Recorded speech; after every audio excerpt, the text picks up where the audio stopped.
Hola.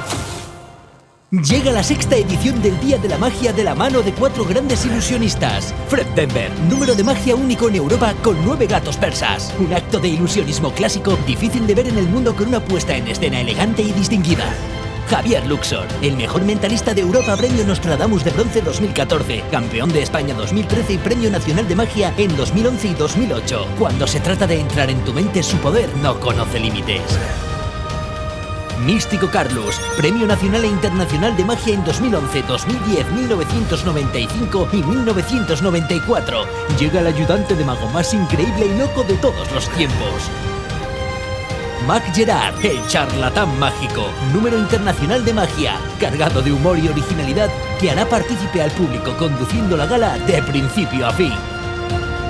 Recuerda, el 27 de diciembre a las 8 de la tarde en el Teatro Municipal de Valencia de Don Juan. Tal vez el hechizo continúe al final del espectáculo. Día de la Magia, el espectáculo más impresionante de estas Navidades en Castilla y León.